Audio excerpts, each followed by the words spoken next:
मेरे साथ जयकारा लगाएंगे। भारत माता की, मां करणी मैया की।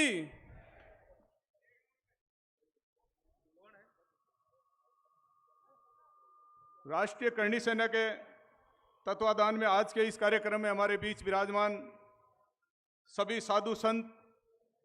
साधु संतों के चरणों में नमन। मंच पर बैठे हुए सभी हमारे देश प्रदेश से पधारे हुए सभी राजनेता और व्यवसायी, और मेरे सामने बैठे हुए हमारे मोतियों से महंगे मेरे पिता तुल्य बुजुर्ग, सभी मेरे युवा साथी, मातृशक्ति, सभी को मेरी ओर से प्रणाम। सबसे पहले तो मैं राष्ट्रीय करणी सेना के अध्यक्ष आदरणीय सुखदेव सिंह जी और योगेंद्र सिंह जी को धन्यवाद देना चाहता हूं कि उन्होंने एक राम राज्य स्थापना के लिए केसरिया रैली के रूप में आज जो आयोजन किया गया, इस केसरिया की अगर किसी ने लाज रखी है, इस देश को और इस राष्ट्र को बचाने के लिए किसी का सबसे बड़ा कोई योगदान रहा है, तो ये जो आज केसरिया पगड़ी बांधे हुए इनके बुजुर्गों का रहा है। जो आज ये देश सुरक्षित है, ये हमारा धर्म सुरक्षित है, तो इन राजपूतों के पीछे आज सुरक्षित है। ये भगवान राम की संतान है, राजपूत सूर्यवंशी है। ये भगवान न कभी सूर्य मिट सकता, कभी सूर्य मिट नहीं सकता। जब सूर्य कितने भी बादल आ जाए, कितने भी अंधेरा आ जाए, कितनी भी बारिश आ जाए, कितने भी लोग आ जाए, लेकिन जब सूर्य उदय होता है, जब सूर्य की चमक पड़ती है, तो सूर्य की रोशनी को कोई रोक नहीं सकता है। उसी प्रकार से राजपूत की रोशनी को भी कभी कोई रोक नहीं सकता। मैं आप सबको बताना चाहता हूं, आप सबकी ताकत इतनी है, हम अपनी ताकत को पहचान नहीं पाते हैं। भगवान राम की संतान है। भगवान राम एक न्यायप्रिय होते थे।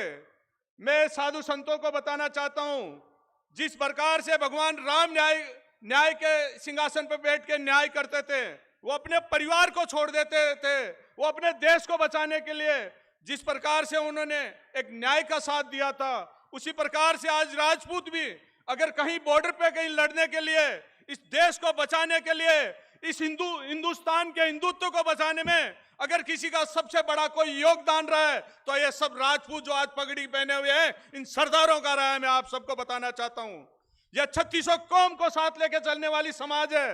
राजपूत कभी किसी से भेदभाव नहीं करता। राजपूत 3600 कौम को साथ लेकर चलता है। भाइयों, मैं आप सबको बताना चाहता हूं, राजपूत महाराज, मैं आपको बताना चाहता हूं, राजपूत जिस गांव में जो राजा बसता था, वो 3600 कौम को लेकर बसता था। मैं आपको बताना चाहता हूं, राजपूत न्याय करता है। आज भी राजस्थान में कहीं भी कोई हमारा राजपूत अधिकारी होगा, वो ईमानदारी से काम करेगा, न्याय करेगा, कभी किसी में भेदभाव नहीं करेगा। वो अपने आप को ये साक्षात मानते हैं कि मुझे भगवान देख रहा है। चाहे वो राजनीतिक क्षेत्र में होगा, चाहे वो व्यवसायिक क्षेत्र में होगा, वो अपनी प्रतिभा की पहचान बनाएगा और अपने समाज का तो नाम करेगा और हर जनता के साथ न्याय करेगा।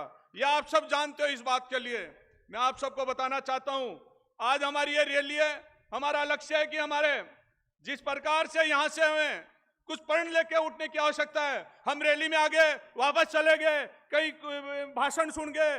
भाषण सुनना और रैली में आना हमारा उद्देश्य नहीं है। हमारा उद्देश्य है कि इस देश में राजपूत किस प्रकार से अपनी पहचान बनाए, उसके लिए चिंतन करने की हमें आवश्यकता है कि राजपूत समाज आगे कैसे बढ़े, उसके लिए चिंतन करने की आवश्यकता है। हम करोड़ों में इकट्ठे हो जाते हैं, लाखों में इकट्ठे हो जाते हैं और लास्ट में टाई फीस हो जाती है।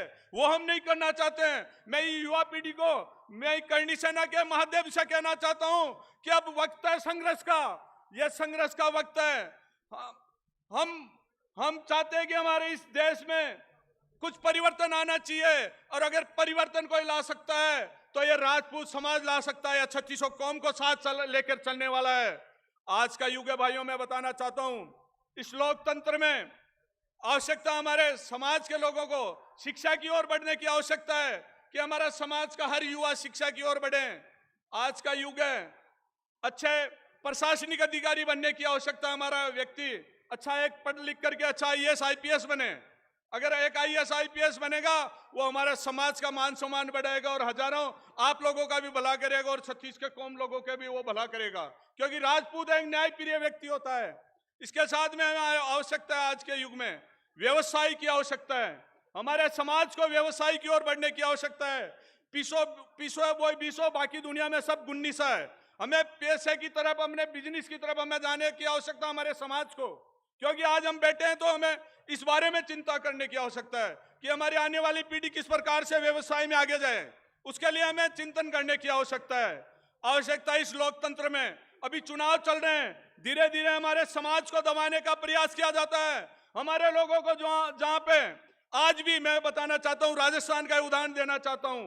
लोग कह देते हैं कि राजपूत बहुत कम है। राजपूत बहुत कम नहीं है। राजपूत आज जो 50 जिले बने ने, 50 जिलों की अगर संख्या जोड़ी जाए तो आज भी राजपूत 15% पूरे राजस्थान की संख्या राजपूतों की है। कहां से कम है? राजपूत जब अलग जगाते हैं तो सब ठंडे हो जाते हैं भाइयों।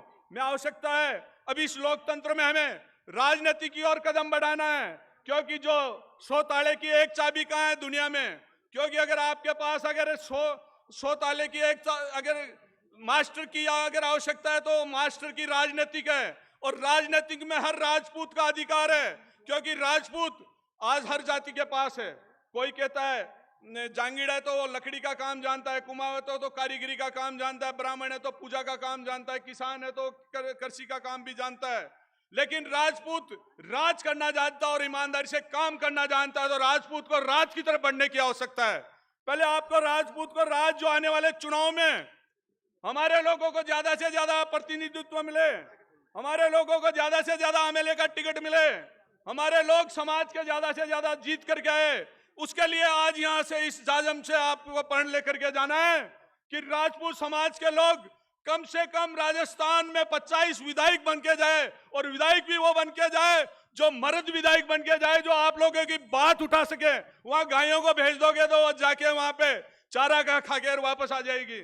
राजपूत भी जाए तो वो मर्द जाने चाहिए, कम से कम शांड हो तो वो गड़गड़ाए तो सही वहां जाके विधानसभा में। आपका व्यक्ति, कम से कम कमजोर व्यक्तियों को भी राजनीति में कोई आने की आवश्यकता नहीं है, उनको घर बैठा दो, वो भी आवश्यकता नहीं है। हमारे 50 भी जाए तो वो शेर के धाड़ने वाले शेर जैसे राजपूत समाज के लोग राजनीतिक में जाए। ऐसे लोगों की हमें आवश्यकता है। इसके लिए चिंतन करने की आवश्यकता है। कोई परवाह मत करो, राजपूतों को मिटाने के लिए इस धरती पे कई देशों से मुस्लिम शासक आए थे, और कोई भी मिटाने का प्रयास किया, काटने का प्रयास किया, मारने का प्रयास किया, लेकिन उस समय भी राजपूतों ने संघर्ष किया इस देश के लिए। और आज भी लोग राजपूत समाज को मिटाना चाहते हैं, लेकिन राजपूत समाज आज भी, अगर कोई राजस्थान नहीं पूरे भारत में अगर कोई सबसे बड़ा समाज और सबसे मजबूत समाज है तो आपका राजपूत समाज में। आप सबको बताना चाहता हूं भाइयों, आप सबको, आपको अपनी ताकत की पहचान कराने की आवश्यकता है। बिना जोगा को जग पूछता है, ना जोगा को दुनिया में कोई नहीं पूछता है भाइयों, मैं आप सबको बताना चाहता हूं। और ताकत के पीछे दुनिया चलती है। अगर आप ताकतवर बन जाओगे, आप राजनेता बन जाओगे, लोग आपके पीछे पीछे घूमेंगे। मैं आपको बताना चाहता हूं, राजनेताओं के घर पे लाइन लगती है, सुबह उठते ही सरपंच भी बन जाओगे तो लोग आपके पास में आएंगे, आप प्रधान भी बन जाओगे तो आपके पास आएंगे, आप एमएलए भी बन जाओगे तो आपके पास आएंगे, आप सांसद बनोगे तो आपके पास में आएंगे। तो यह सबसे बड़ी ताकत है राजनीतिक। आप तो सब कुछ छोड़ करके पहले तो बिजनेस, अच्छी शिक्षा प्राप्त करें हमारे समाज का युवा, फिर हमारे अच्छे अधिकारी बने हमारे समाज के व्यक्ति, फिर हमारे व्यवसाय में जाए, और फिर कोई भी कुछ काम नहीं मिले तो सारे आदमी हमारे राजनीतिक में लग जाओ, और राज में आ जाओ तो राज के सब पीछे चलने लग जाते हैं। ये अधिकारी फधिकारी भी आगे पीछे घूमेंगे। इसके लिए हमें चिंतन करने की आवश्यकता है। मैं धन्यवाद देना चाहता हूं, क्योंकि सुखदेव सिंह जी, जो हमारे योगेंद्र सिंह जी, जिन्होंने बड़ी मेहनत से इसको आयोजन किया गया है। हमारा ये लक्ष्य नहीं था। हमारा क्या कि अभी हम एक छोटी रैली के रूप में हमारे मुख्य लोगों को बुलाया है। ये समाज का कोई रेला नहीं किया था हमने। हमारे लोगों ने कहा कि एक बार हम चिंतन मुख्य लोगों को बुला करके, आज ये जो रैली के रूप में एक चिंतन अच्छे व्यक्तियों को बुला करके महाराज के सब साधु संतों के सानिध्य में यह कार्यक्रम रखा है। क्योंकि राजपूत समाज पहले भी हर समाज की इज्जत करता था, और साधु संतों की तो जो आज आशीर्वाद है ये साधु संतों का हमारे ऊपर, हम जब द्रोणाचार्य, भगवान राम, अर्जुन सब थे, वो इन साधुओं का आशीर्वाद लेता था, और आज भी हमारे साधुओं का हमारे पे आशीर्वाद है। इसलिए समाज आज पहले भी तरक्की कर रहा था, पहले भी यह संघर्ष करके आगे बढ़ा था, और आज भी यह समाज ताकत के बलबूते पे इस देश पे आने वाले समय में राज करने की क्षमता रखता है, तो ये राजपूत समाज रखता है। मैं आपको बताना चाहता हूं भाइयों, आप सब यहां पधारे हो। मैं जितने भी हमारे राजस्थान और बाहर से प्रदेश से जो नेतागण और साधु संत और जितने भी ये कार्यकर्ता है, मैं आप सबका हार्दिक अभिनंदन करता हूं। और कभी भी कोई भी मेरे लायक राजस्थान में कोई भी मेरे लायक सेवा हो, भंवर सिंह पलाड़ा आप लोगों की सेवा में हाजिर मिलेगा। पुनः आप सबका बहुत बहुत आभार। जय भारत, जय हिंद, धन्यवाद।